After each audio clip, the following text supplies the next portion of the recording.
ಅಯ್ಯೋ, ನಾಳೆ ಈವೆಂಟ್ ಇದೆ ಅಂತಾನೆ ಮರ್ತೋದೆ. ಮೂಡೇ ಇಲ್ಲ ಹೋಗಕ್ಕೆ. ಏನ್ ರಿಪ್ಲೈ ಮಾಡ್ಲಿ? ಯಾಕೆ ಇಷ್ಟೊಂದು tension?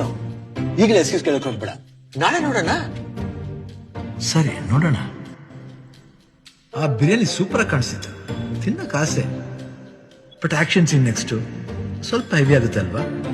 May be salad best. ಅಯ್ಯೋ ನಿನ್ನ, ಆರಾಮ ಬಿರಿಯಾನಿ ತಿನ್ನ, ಮಟನ್ ಬೇರೆ, ಆಮೇಲೆ ಹೇಗ್ ತಿನ್ನಾಗುತ್ತೆ ನೋಡೋಣ. ಒಳ್ಳೆ ಪಾಯಿಂಟ್. ಆಯ್ತು, ನೋಡೇ ಬಿಡೋಣ. ಏನ್ ಶಿವ, ಆ ಗಿಟಾರ್ ತಗೊಂಡು 3 ತಿಂಗಳಾಯ್ತು. 3 ಸತಿ ಪ್ರಾಕ್ಟೀಸ್ ಮಾಡಿದ್ರು ಏನು ಬರ್ಲಿಲ್ಲ. ಬಿಟ್ಟಾಕ ನೀನ್ ಗುರುಕಿರಣ, ಮೊದಲು ನಂಚಾಕು ಕಲಿ, ಆಮೇಲೆ ಗಿಟಾರ್ ನೋಡೋಣ. ಏಯ್, ಏನಿಲ್ಲ, ನೋಡೋಣ ನೋಡೋಣ. ಆಯ್ತು, ನೋಡೋಣ. ಸರಿ ಪಕ್ಡೆ. ಬೆಳಿಗ್ಗೆ ಏನೊಂದಿತ್ತಲ್ವಾ? ಓ ಹೌದು, ಎಲ್ಲದು ಹೆಲ್ತ್ ಇನ್ಶೂರೆನ್ಸ್ ರಿನ್ಯೂ ಮಾಡ್ಬೇಕು. ಮಗ, ಅದೇನೇ ಇದ್ರು ಆಮೇಲೆ ನೋಡೋಣ.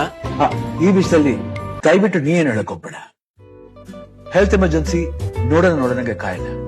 ನಿಮ್ಗೆ ಗೊತ್ತು ಈ ವಿಷಯದಲ್ಲಿ ನನಗೆ ಎಷ್ಟು ಅನುಭವ ಇದೆ ಅಂತ. ಅದಕ್ಕೆ ಇವತ್ತೇ ತಗೊಳ್ಳಿ ಸ್ಟಾರ್ ಹೆಲ್ತ್ ಇನ್ಶೂರೆನ್ಸ್, ಭಾರತದ ಮೊದಲು ಸ್ಟ್ಯಾಂಡರ್ಡ್ ಹೆಲ್ತ್ ಇನ್ಶೂರೆನ್ಸ್ ಕಂಪನಿ. 19 ವರ್ಷದ ನಂಬಿಕೆ, 1 ಕೋಟಿ ಮೇಲೆ ಕ್ಲೈಮ್ಸ್ ಸೆಟಲ್, 14,000 ಮೇಲೆ ಆಸ್ಪತ್ರೆ ನೆಟ್ವರ್ಕ್, ಜೊತೆಗೆ ಕ್ಯಾಶ್ಲೆಸ್ ಎನಿವೇರ್ ಫೆಸಿಲಿಟಿ. ಅದು ಮಾತ್ರ ಇಲ್ಲ, ಸ್ಟಾರ್ ಹೆಲ್ತ್ ಪ್ಲಾನ್ಸ್ ನಿಮಗಾಗಿ ಬೇಕಾದಂತೆ ಕಸ್ಟಮೈಸ್ ಮಾಡ್ಕೋಬಹುದು, ಆರ್ ನಿಮ್ ಪ್ರಕಾರ ಸೆಟ್ ಮಾಡ್ಕೋಬಹುದು. ಸೊ ತಗೋತೀರಲ್ವಾ? ಇದನ್ನ ಮಾತ್ರ ನೋಡೋಣ ಅಂತ ಹೇಳ್ಬೇಡಿ. ನಾವು ಹೀ ಗಾಟ್ ಮೈ ಪಾಯಿಂಟ್.